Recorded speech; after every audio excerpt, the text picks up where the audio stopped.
Siddipet court ప్రాంగణంలో న్యాయవాది అశోక్ పై దాడి చేసిన నిందితుడిని కఠినంగా శిక్షించాలని సిద్దిపేట బార్ అసోసియేషన్ అధ్యక్షుడు జనార్దన్ రెడ్డి, ప్రధాన కార్యదర్శి రమేష్ డిమాండ్ చేశారు.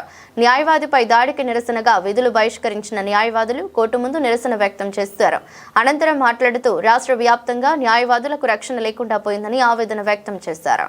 నిన్నటి రోజున సాయంత్రం సిద్దిపేట బార్ అసోసియేషన్కి సంబంధించిన సభ్యుడు కుంచం అశోక్ అనే న్యాయవాది పైన అపోనెంట్ క్లయింటు మాధవ్ అనే ఒక క్లయింటు నోటీస్ నాకెందుకు నువ్వు పంపినావు అని చెప్పి హెల్మెట్తో దాడి చేయడం జరిగింది.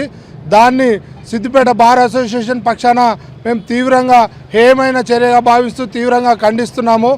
ఏదైతే న్యాయవాది పైన దాడి చేసిన నిందితుడు ఉన్నాడో తక్షణమే అరెస్ట్ చేసి IPC 307 సెక్షన్ బుక్ చేసి అదే నిందితుడిని వెంటనే రిమాండ్ చేయాలని, అదేవిధంగా గత ప్రభుత్వం కానీ ఈ ప్రభుత్వం కానీ న్యాయవాదుల పట్ల రక్షణ చట్టం తేవడంలో పూర్తిగా వైఫల్యం చెందుతున్నారు. వెంటనే న్యాయవాదుల రక్షణ చట్టాన్ని తీసుకురావాలి. లేని పక్షంలో ఈ నెల 30న బార్ కౌన్సిల్ ఎలక్షన్ల తర్వాత సిద్దిపేట బార్ అసోసియేషన్ నుండి ఏదైతే తెలంగాణ ఉద్యమం ప్రారంభమైందో సిద్దిపేట గడ్డ మీద, అదే సిద్దిపేట గడ్డ నుండి న్యాయవాదుల రక్షణ చట్టం కోసం తీవ్రమైన ఉద్యమ కార్యాచరణ మేము ప్రతిపాదిస్తాము.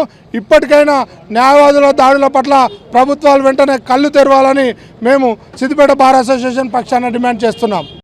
ఈరోజు సిద్దిపేట కేంద్రంలో న్యాయవాదిపై జరిగిన దాడిని తీవ్రంగా ఖండిస్తున్నాం. సిద్దిపేట న్యాయవాదులుగా ఇలాంటి దాడులు జరగడం ఏమైనా చర్య, వెంటనే న్యాయవాదిపై దాడి చేసిన దుండగులను వెంటనే అరెస్ట్ చేయాలని చెప్పి ఈ సిద్దిపేట బార్ అసోసియేషన్ తరఫున డిమాండ్ చేస్తున్నాం.